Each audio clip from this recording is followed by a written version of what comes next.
कितने बड़े बड़े घोटाले हुए बिहार में, सृजन घोटाला, उसका रिकवरी कौन करवाएगा? वो भी तो कोषागार से गया, वो भी तो ट्रेजरी का मामला था।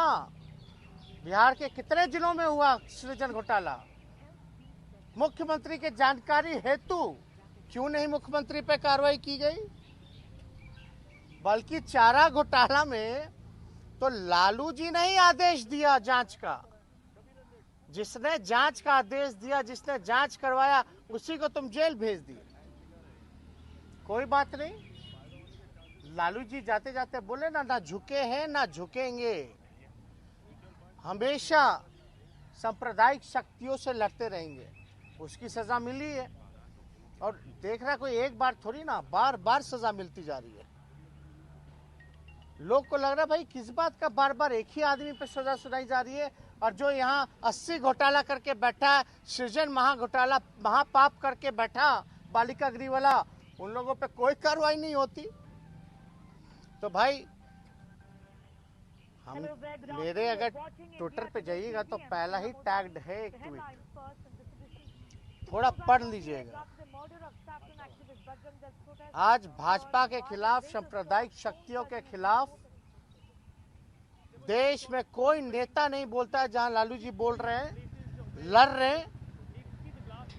अगर बीजेपी से हाथ मिला लेते लालू जी तो शायद राजा हरिश्चंद्र कहलाते। आज भाजपा और आरएसएस इन लोगों से लड़ाई लड़ रहे हैं, तो भाई सजा काट रहे हैं। तो लालू जी डरने वाले हैं क्या, या हम लोग कोई डरने वाले हैं क्या? लालू जी का साथ जो हो रहा है देश की जनता और बिहार की जनता देख रही है। लालू जी के साथ जो हो रहा है वो यूपी में भी, यूपी की जनता जो है बीजेपी पर वार करने का काम करेगी, वोट का चोट देने का काम करेगी।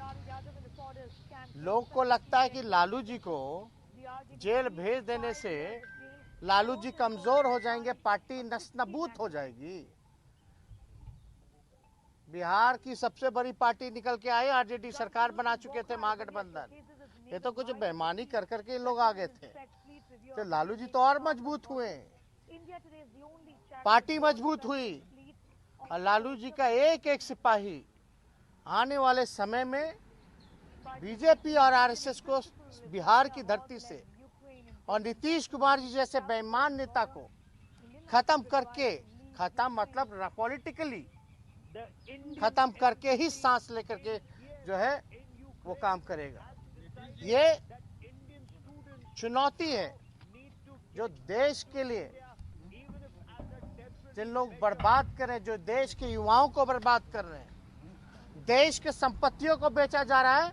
तो सीबीआई, ईडी, इनकम टैक्स नहीं है, रेल बेच दिया, सेल बेच दिया, एयर इंडिया बेच दिया, एलआईसी बेच दिया, इंडियन ऑयल, भारत पेट्रोलियम सब बेच दिया, लेकिन चार्जशीट हम लोगों पर। किस शर्त पे बेचा, क्या बेचा, और खरीदार दो चार ही लोग पूरे देश भर में देश के संपत्तियों को खरीद रहे हैं। ये है क्या न्याय? कहाँ है जांच एजेंसियां? हम तो चुनौती देते हैं, थोड़ा जांच करके बताएं। अरे सीबीआई प्रकोष्ठ है भाई भाजपा का, लेकिन जिस दिशा में ये जांच एजेंसियां काम कर रही हैं, ये आने वाले समय में देश के लिए खतरा है। इसलिए हम कह रहे हैं कि कोई पॉलिटिकल पार्टी का प्रकोष्ठ होकर के अगर कोई काम करेगा, ये इंस्टीट्यूशन सदैव रहेगी, लेकिन सत्ता में रहने वाले लोग हमेशा बदले जाएंगे, कोई परमानेंट नहीं। अगर इसी हिसाब से दुरुपयोग होता रहा इस तरह की जांच एजेंसियों का, तो बुरा प्रभाव, और जो लोग न्याय के लिए, देश में जनता जो न्याय के लिए जो लोग लड़ते हैं, उनको न्याय नहीं मिलेगा। ये देश के लिए बहुत बड़ा खतरा है। और हमने पूर्व में भी कहा, आज सर्वे करवा लो, आप लोग सर्वे करवा लीजिए, देश के जेलों में सबसे ज्यादा गरीब लोग जेल में बंद हैं, गरीब। और लालू जी गरीबों के नेता हैं। और कोई जेल नहीं जाएगा, सबको अक्यूटल हो जाएगा, सबको जो है छोड़ दिया जाएगा। अरे हमने तो महाराष्ट्र में, अब कोई बीजेपी का अगर कोई भाषण एड़ी के चोटी पे करता है, सीबीआई है, ई है, वो है, थोड़ा हमसे मिलवा दीजिएगा, उनसे पूछिएगा कि महाराष्ट्र में क्या हुआ था भैया। जो डिप्टी चीफ मिनिस्टर हैं पवार साहब, जब बीजेपी जब गए डिप्टी सीएम बनाएगा तो सीबीआई ने सारे केस वापस कर दिए। याद कीजिएगा वाकया, सारे केस वापस कर दिए। जब सारा केस खत्म हो गया तो पवार साहब वापस एनसीपी में आ गए, जो शरद जी के भतीजे हैं।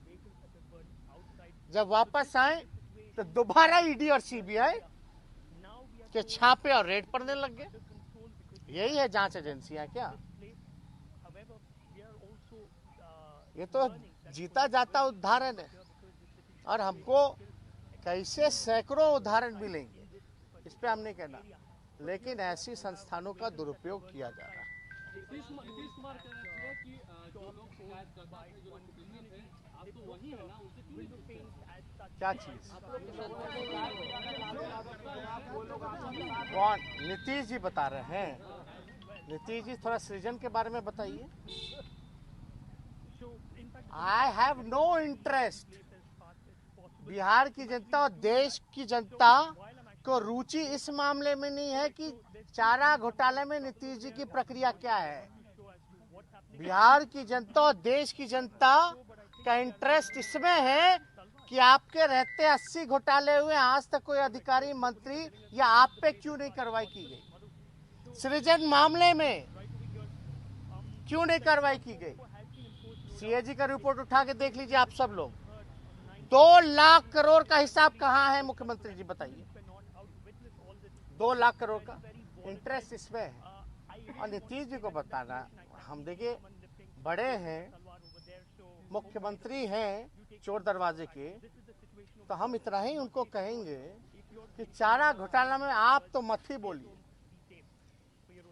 आप जहां बोलिएगा तो आपका क्या भूमिका है, अब हम जाना नहीं चाहते इतिहास में कहां कहां क्या क्या भूमिका है, डिटेलिंग हो जाएगी। मुद्दा से नहीं भटकाना चाहते। नीतीश जी सृजन पे आइए, 80 घोटाले पे आइए, इस पे क्यों नहीं बोलते? 2 लाख करोड़ रुपया सीएजी रिपोर्ट में आया, कोई हिसाब किताब नहीं है, ये इंटरेस्ट नहीं है। चारा घोटाला कितना हजार करोड़ का, ये 2 लाख करोड़ रुपया कहाँ गया भाई? और चारा घोटाला में बताइए कि लालू जी ने ही आदेश दिया था कि नहीं दिया था? दिया था कि नहीं दिया था जांच का?